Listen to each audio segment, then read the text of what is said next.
Welcome, gentle listener. I am Baldermort, and I wish to introduce you to the factions of the Warhammer 40K universe. So, let us explore the faction known as the 15th Legion of the Legionaries Astartes, better known as the Thousand Suns. Much that I discuss today will leave you with more questions than it answers. Fear not, for this is a complicated and interwoven subject, so important are the Thousand Suns to the history of the Warhammer 40K universe. Much will be explained in my future report on the Thousand Suns Primarch, Magnus the Red, but be of good cheer. It means that your army has a nuanced and rich history and lore. Never was there a more unlucky legion, or is it better to use the word cursed?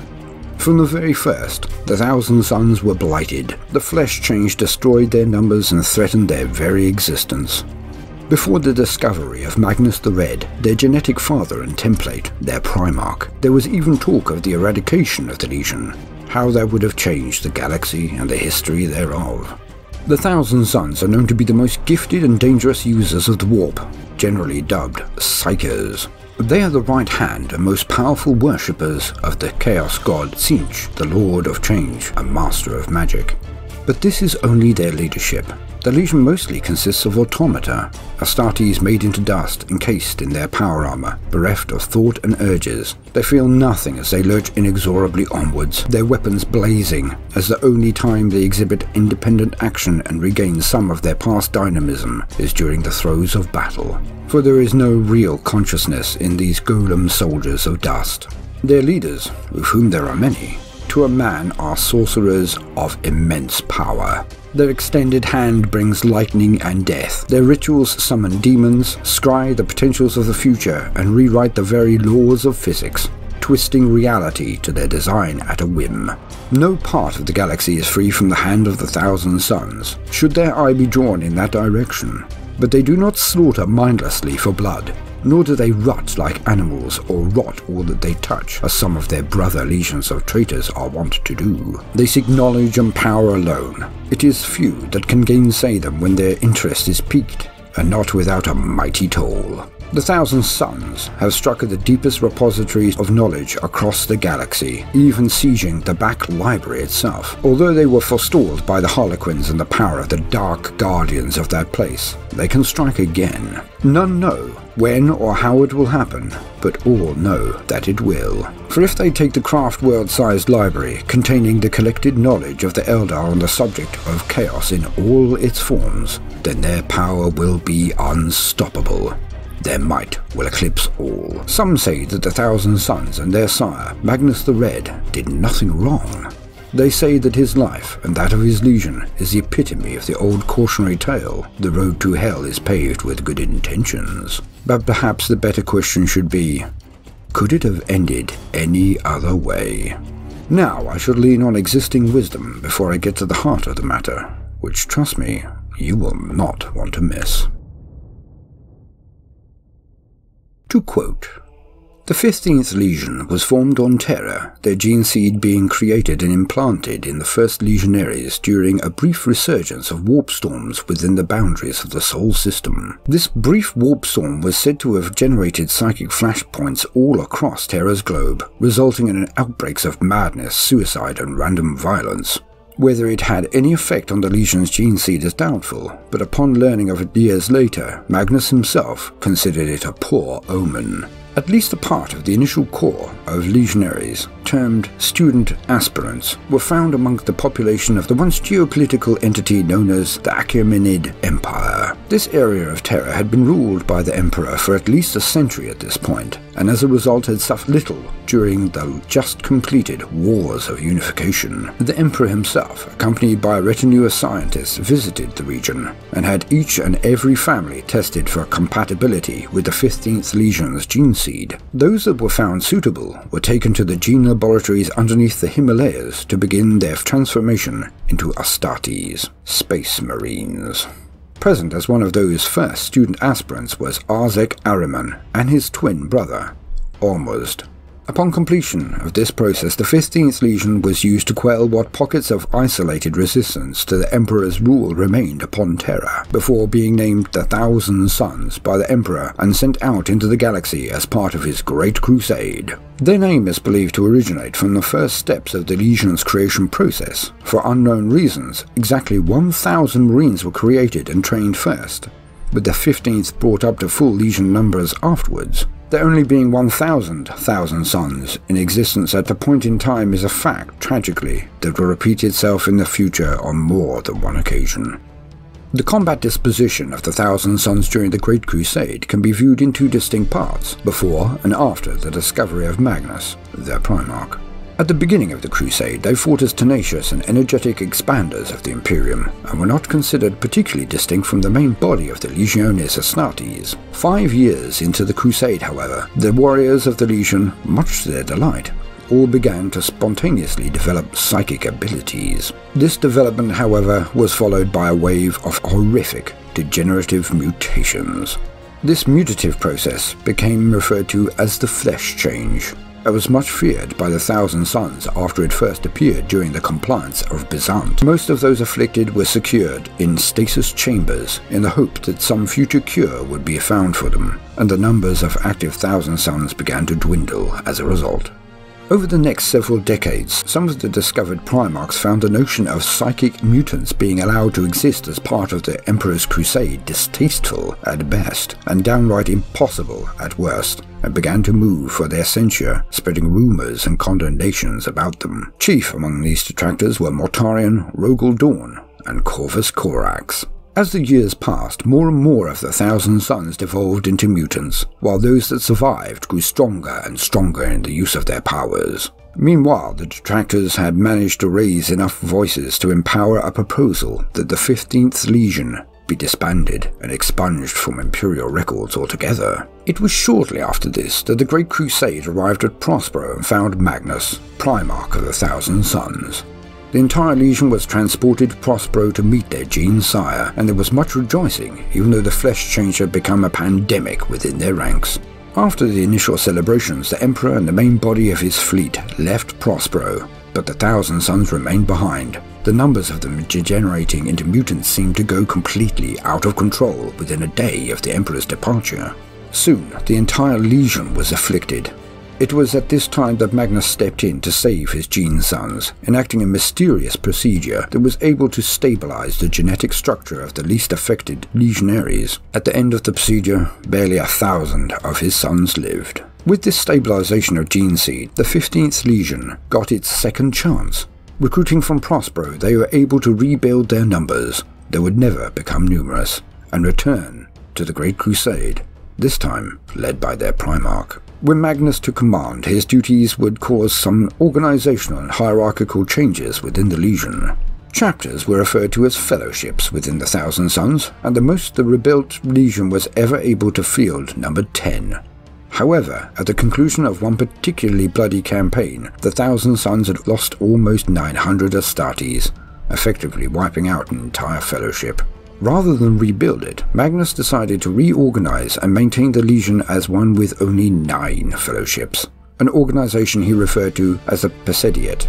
2 special units were created within the Legion, the elite Scarab Occult Terminators and the Hidden Ones of the Scout Auxilia. The Legion's command structure was adapted to include Prosperine philosophy in the form of the Rehati, the Coven of Magnus, a second command track in which the Legion's senior officers were ranked according to psychic ability and influence. The resurgent Thousand Sons brought their fair share of worlds into compliance with the Imperium of Man, and as such, their main method of victory, being diplomatic guile and trickery, was not questioned by any as it gained results. As the Crusade entered wilder regions of space, more and more hostile forces were encountered that deployed powers similar to those that the psychic warriors of the Thousand Sons wielded. This event, along with the ever-present rumors of witchcraft and sorcery surrounding the Legion, resulted in Mortarion once more raising his voice in condemnation of the Thousand Sons. This time, he was joined by Leman-Russ, whose long-held distrust of the Legion came to a head after he witnessed the return of the Flesh Change in the Thousand Sons during a joint action on the world of Shrike. It was decided that Magnus and his Legion would be called to account, and the whole matter of Astartes employing psychic powers at all would be ruled upon. This event was known as the Council of Nykeya, and at it, after much deliberation, the Emperor announced that no Astartes must ever again employ the use of psychic powers, upon pain of destruction being visited upon them by the Emperor himself. Stunned, the Thousand Sons effectively withdrew from the Crusade, returning to Prospero. It was during the period that followed that Magnus discerned the approach of the Horus heresy, and employed both his own powers and that of his senior legionaries to try to save his brother's soul. Failing, he once again marshaled the powers available to him and attempted to psychically warn the Emperor of Horus's betrayal. It did not end well. But we will discuss this further when I report on Magnus's life in a separate entry. It is too intricate to deal with here.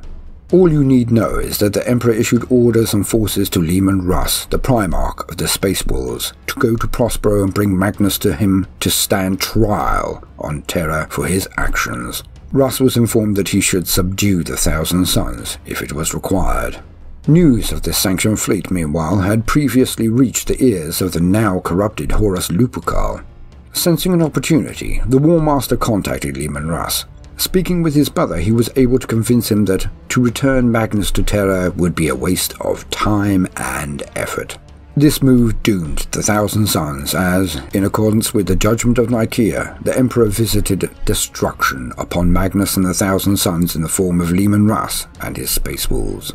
Magnus realized his grave mistake in the method he chose to attempt to warn the Emperor, and had also been confronted with the stark reality that he was not as in control of the warp or his powers as he thought. Additionally, a power of the warp had spoken to him, revealing to him that Magnus had been its pawn since the time it had helped him save his legion from the flesh change, and perhaps even longer than that. Distraught, Magnus resolved to accept whatever punishment the Emperor saw fit. Thus, to prevent his legion from defending Prospero, he dispersed the Thousand Sons fleet from orbit, shut down the orbital defenses, and wrapped his homeworld in a psychic cocoon, which prevented anyone from communicating or using their powers beyond its boundaries. Thus, the Space Wolves managed to attack Prospero completely by surprise.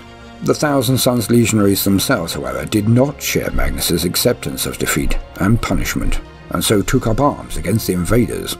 The Thousand Sons managed to hold Tizca, the only surviving city on the planet, for a period of time before they were eventually pushed back. The assault of the Space Marines, as well as forces from the Sisters of Silence, the Adeptus Custodes, and the psychic god machines of the Ordo Sinister, proving too much. Magnus eventually joined the battle when it appeared that the final moment of extermination for his legion had arrived. Leman Russ engaged Magnus in a devastating duel, in which the Russ was ultimately victorious. In response, Magnus finally, consciously gave in to the demonic voice that had been tempting him, and invoked ancient sorceries in order to escape Prospero with the remnants of his legion. In the Eye of Terror, a demon world had been prepared for them by their new patron, Tzeentch. But all saw Magnus fall to Leman Russ, beheaded by the Lord of Wolves. Having been thus deliberately removed from the board by the machinations of chaos, the Thousand Sons played no part in the birth of the Horus heresy. In fact, exactly when and why they chose to ally themselves with Horus and his traitorous rebellion is not clear, although it is believed that their chief motivation was to gain sanctuary and protection from further Imperial attack. Of course, considering how Tzeentch had orchestrated events so far, it is likely that they had little choice in the matter. After their escape from Prospero, the Thousand Sons discovered that, once again, they had been reduced to only 1,000 members. Later, they were joined by at least 3,000 lost members of the Legion that were dispatched before the burning of Prospero. Their actions during the bulk of the heresy are not currently known, though a portion of the Legion did engage the Space Wolves at the Battle of Urant. It was discovered that Magnus had broken into shards since his death on Prospero, and Ahriman and his cabal devoted much of their time to discovering the shards and restoring their Primarch. Ultimately, they were able to discover nearly all of the shards, but Magnus revealed that his remaining portion dwelt on Terra. Thus, when Horus's army fell on Terra itself some years later, Magnus and the Thousand Sons were with him. Noted to be a very small contingent of the Chaos Forces, the Thousand Sons contented themselves with summoning demonic reinforcements and casting supporting spells rather than engaging in pitched battle for most of the Siege of Terra. However, once the outer walls of the Imperial Palace had been breached, the Thousand Sons found themselves required to break down the final wards and fortifications of the inner palace. Advancing on the Ultimate Gate, part of the Legion held off Imperial counterattacks, while the senior sorcerers attempted to destroy the defences with psychic power and sorceress ritual. This assault came to naught, however, as a contingent of Imperial fists led by Rogel Dawn arrived in the combat zone and drove the Thousand Sons off, at much the same time as the Emperor himself directed the surviving Librarians of the Blood Angels and Imperial fists to block the attacks of the Thousand Sons sorcerers. The Thousand Sons retreated from Terra after the death of Horus alongside the other Chaos forces, before using their powers to open a warp route that would transport their fleet directly to the planet of sorcerers in the Eye of Terror.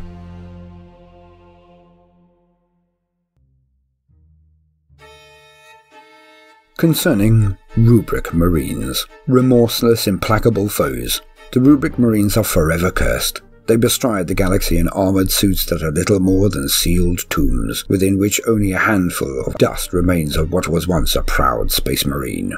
During the razing of their homeworld, Prospero, the Thousand Sons Legion was forced to flee its beloved city of Tisca. The Emperor had sent against them the Space Wolves, the Custodian Guard, and the Sisters of Silence, his intent to call the Primarch Magnus and his fellow Psychers to account. For all their esoteric skill, the Thousand Sons could not stand against the combined might of these invaders, and escaped to the Eye of Terror through a warp gate opened by their sorcerers. However, their rapid evasion and dabbling with forbidden powers was not without price. Coupled with decades of harnessing the energy of the Empyrean, the warping effects of chaos began to take their toll. Mutation sped rapidly and unchecked throughout the Legion. Arzek Araman, the chief librarian of the Thousand Sons, attempted to halt this process of degeneration by unleashing an incredibly potent spell that would become known as the Rubric of Araman. Sealing demonic pacts and harnessing the energy of his fellow librarians, Araman intended to permanently enchant all of the Thousand Sons, forever shielding them from the corrupting effects of chaos. Singe, the Changer of Ways, granted his wish, but in a manner most twisted. In a way, the Rubric of Araman succeeded beyond all expectation. It was at a cost none could have predicted.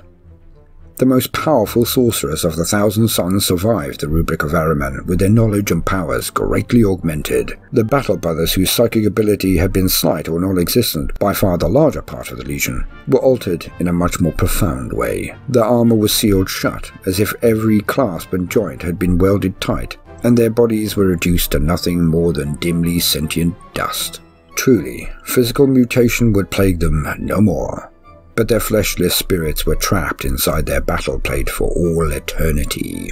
Although these living suits of armour still move and function and can respond to orders just like an ordinary man, they are little more than automatons.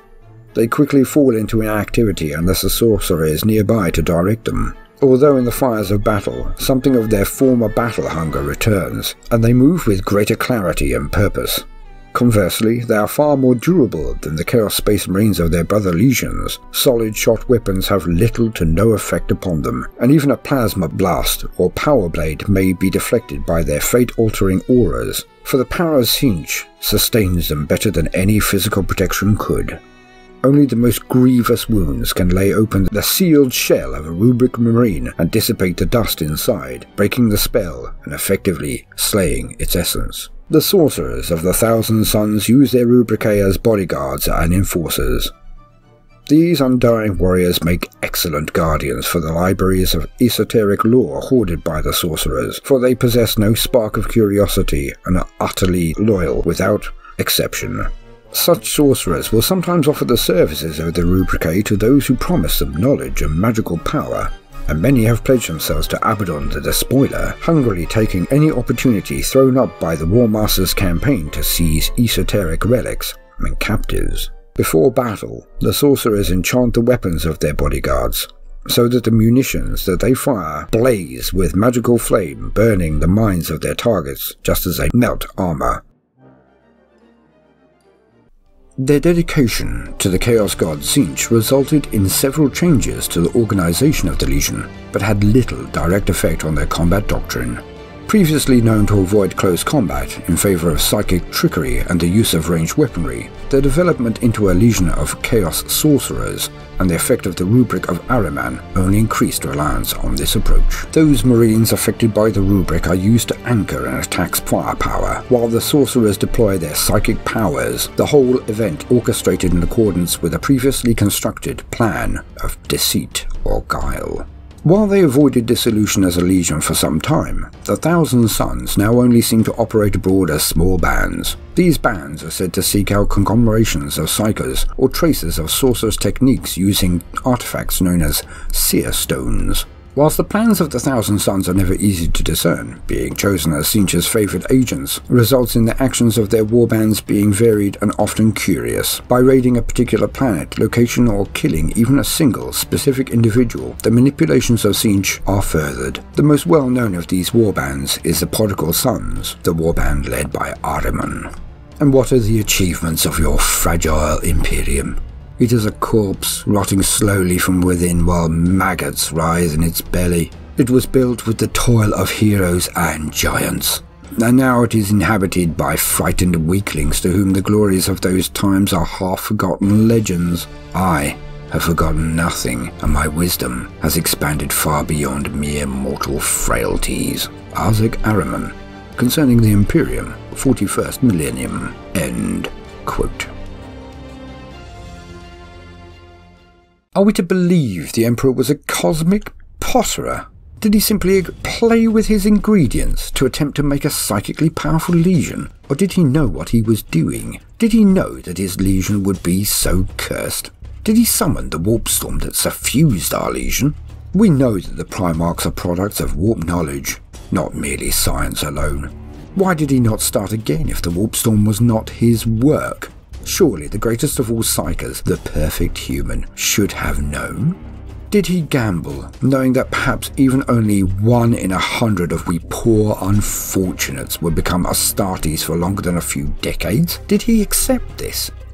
Did he subscribe to the old law that states the light that burns twice as bright burns half as long? Or did he think his 1,000 sons would be more stable? Or did he simply not care? Or were his actions more sinister? Why make a psychic legion and then defy them the use of their gifts? Why make a psychic Primarch and not inform them of the dangers he would face? He discerned nothing whatsoever from the culture and psychic nature of those on Prospero. Really? Were the 1,000 Sons to be his ultimate weapon against chaos? If so, why not inform them? Why? To stop them from being tempted. There's a standard answer that makes no sense at all, except to those who do not know of what they discuss. Was this just a lie for the ears of the other Primarchs? Every single psyker, librarian, navigator, astropath, or even hedge wizard knows that there are dark and dangerous things in the warp, and that they whisper. They whisper of power and salvation, of wishes fulfilled and enemies brought low, of immortality, forbidden knowledge, or anything one would wish. So why keep these dark matters hidden? Forewarned is, after all, forearmed. Why not soul-forge them as he now does with his other psychers? Were we, the 1,000 Sons, thrown into the path of the great powers as a sacrifice? What other result could he really have expected than what occurred? And for the Emperor to be so blind for so long? How does that match with the professed history, mythology and fantasy that surrounds the master of mankind? Magnus appears, and all of a sudden the touch of chaos and mutation simply cease. The master of mankind notices nothing? The Emperor suspects nothing? Well, he knew of the gods and he confronted them. He gained power when he went into the warp and came out with the knowledge and ability to make the Primarchs and to slowly by slowly become a god. The mighty gods of the Imperium call him the Anathema. Did he cheat them? Or is this all just pantomime? Did he feed our sire and our bodies into a pact made with the greater gods of chaos? If he was just a man, no matter how powerful, then he is not worthy of our worship or respect after what he has done. The mistakes he has made. If he colluded with the gods, then he simply made the same pact that we do now, only we are more honest. We serve the power that he bent the knee to in order to become the being he is today, a god. but a weaker one than the being we serve, Tzeentch. We all know that his intent was for Magnus to sit on his golden throne, but for how long? A century? A millennium? An eon? Or all eternity?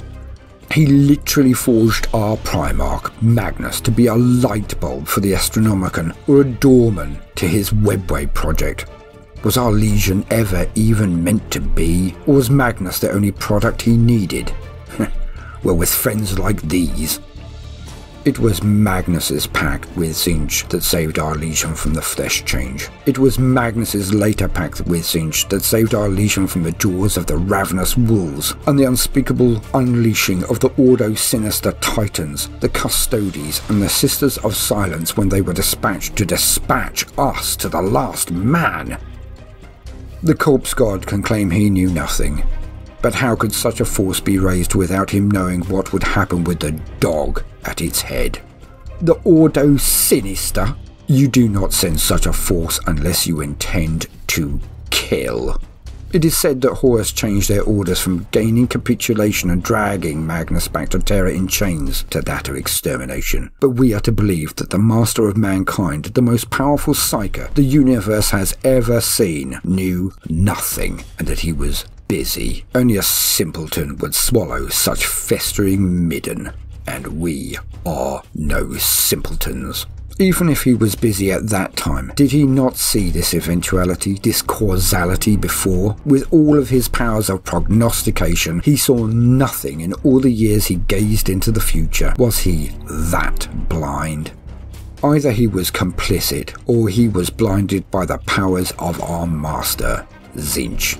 So either way, it returns to him being unworthy of our homage or loyalty, and that Tzeentch is the greater god. But this is the past. This is ancient history now. We look forward to the future in all ways, in hope, for knowledge, for power, and with our minds and gifts and rituals we tear back the veils and scry for the path that would lead to our ultimate victory. We are no longer the playthings of the Emperor. We are worshippers of Tzeentch, the greatest wizard, the Lord of Change. Although he may have taken our brothers in his change, it is but a test. Ahriman thought he had met the challenge, but he had not. His great ritual, the Rubric, failed, but it is an ongoing challenge. We are not mindless bureaucratic oafs. Like the Ultramarines, we are not slavering dogs like the Sons of Russ. We are not mindless butchers like the servants of Khorne. We are the Thousand Sons. We are the greatest wizards, sorcerers, and scholars the universe has ever known. And we will pass the test that Tzeentch has set us. We will resolve the riddle. We will crack the conundrum, though it take us an eternity of learning for us to do so. We will return our brothers to life, real life, and we will raise them up so that we are a legion of mighty warlocks. Every single one of us. And when we do, oh, when we do, then all will bow before us. And through us, Tzeentch, the Lord of Change. For there is only one constant in the universe, one truth, one immutable, and that is change. Gentle listener, I have been Baldermort, your faithful servant. If you have enjoyed my brief introduction to 1,000 Suns, then please consider liking and subscribing. I will be covering other worshippers of the ruinous powers, and I would not want you to miss out.